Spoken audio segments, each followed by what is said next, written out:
But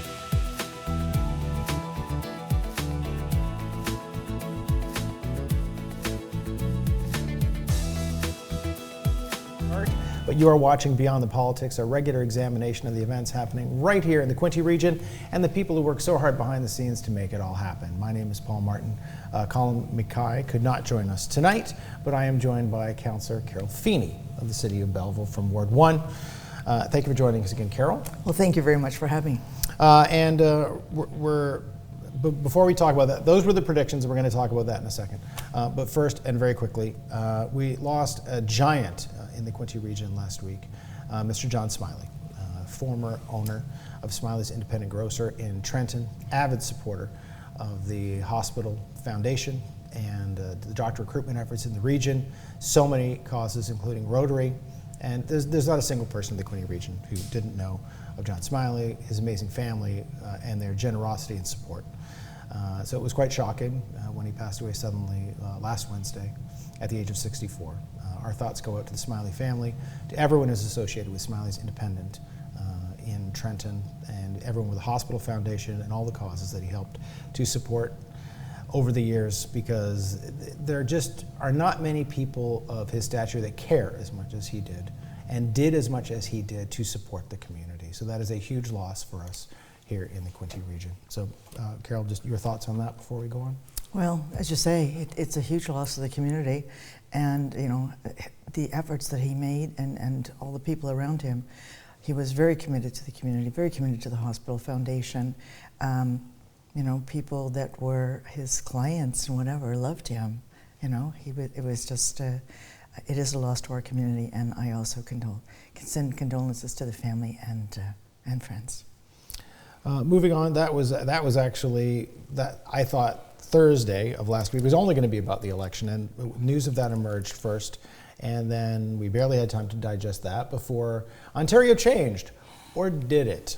Those were the predictions we had, but if you paid close attention to the election last week, some things changed and yet some things did not. So we had the predictions around the table.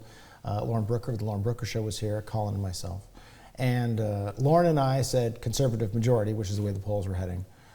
Colin said possibly conservative minority. And then we talked about the impact this would have for the leaders. But leading up to this election, I mean, having watched it and in a general sense, were there any real surprises for you? Well, no surprises. I think the biggest surprise for me was the fact that we only had 17% voter turnout. Mm-hmm. That is very disappointing. Mm-hmm. And you know, I mean, yes, we have a municipal election coming up, but it's not me talking personally about that. It's the fact that I think people have lost hope, that they don't believe in the political system anymore. Mm. They think it's a done deal before they vote, so they don't really have to make the effort. And that disheartens me, because we do have a democratic right to vote, mm-hmm. and some of us years ago had to fight for that democratic right. And my view is, if you don't get out and vote and show support for people that are trying to help you, then you really don't have a right to complain either. It is disheartening. I mean, and this is something, and you're well aware, generally speaking, voter turnout for federal elections is the highest. Generally tends to generate the most interest. Mm-hmm. It's talked about for longer, it's higher profile, and you can't really get away with it the same way. Right. Provincial tends to be slightly lower than that, and then municipal, which we'll talk about soon, tends to be the lowest of the three. Mm-hmm. But the turnout for the provincial election last week was 43% across the province, slightly higher here, and especially in Northumberland, which includes Brighton, which is a hotbed of people mm-hmm. who are concerned with politics, just over 50. But still, mm-hmm. 43% is a historically low turnout for an Ontario election, and a number that you often see during municipal elections. 14-point drop from the last election 4 years ago alone. Yes. And that, to me, that's concerning.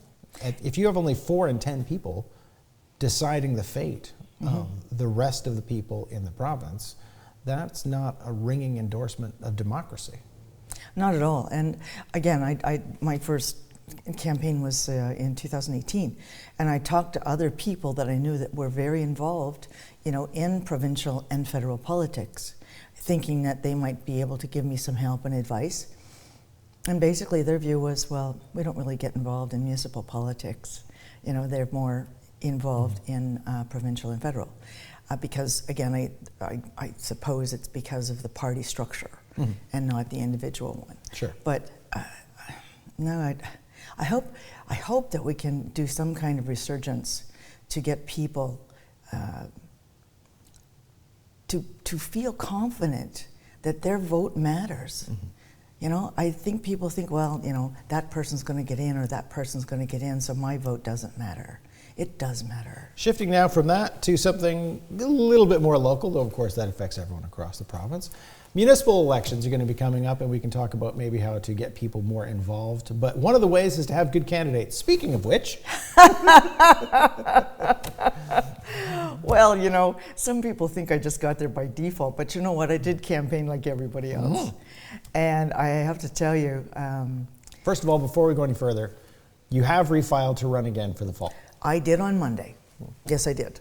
I thought I'd wait till the provincial, you know, election dust settled a little bit, and I thought, well,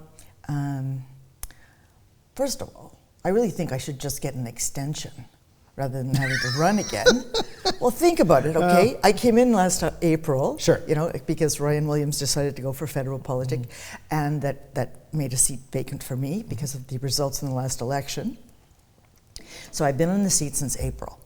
Now, most people, because the term is 4 years. Yes. So usually within the first year, you go through a capital budget, an operating budget. You know, you've gone through all the different permutations and everything else. So usually by the first year, you've kind of sort of know what you're doing, and then you've got 3 more years to figure it out and then decide to run. Well, I'm kind of had the 1 year to sort of figure it out stage. Well, so, but that's not how it works. So anyway, but I have enjoyed it. Think about it. I started in April. We're in the middle of the pandemic, and a lot of staff members are working from home. I haven't met my colleagues. I haven't had the training, and I'm not complaining here. I'm just stating a matter-of-fact thing. Is there you are? I got signed in April 13th, and there you go. I had wheelbarrows full of manuals delivered to my apartment. And I thought, I might have to move to a 3-bedroom as a result. So yes, and you can read things, you can go through things, but it's a little bit different having that sort of personal connection. And yes, staff were available to me, but when you're so new, sometimes you don't even know what questions to ask. So anyway, you know, it was like being sort of doing the double duty dog pedal in the deep end, but you know, everyone, staff, my colleagues on council have been very supportive and helpful. The community has reached out to me. I've got some interesting stories if you're interested about some things that yes, issues. I am. Okay, yes, we'll get to that. But yeah, it was a bit overwhelming at first, I admit it. But you know, as I say, you get through it and you start feeling a little more comfortable. And again, a lot of people have contacted me, you know, for help with different things. And that's one of the things that I really like about being on council. I mean, my life is about service. I was asked to run 4 times before I actually did it. And I found that, you know, with my commitments, you know, with Rotary and Arts Council and whatever, that I didn't have the time and dedication to be able to do it. And I thought, after 15 years with the Arts Council, you know, it's time for a change, because I usually go with things in 5 years, and I gave them 3 5 years together. And I hate to cut you off, but we've run out of time, so I wish you luck with the upcoming campaign, and thank you for being here. Okay. You've been watching Beyond the Politics with Carol Feeney.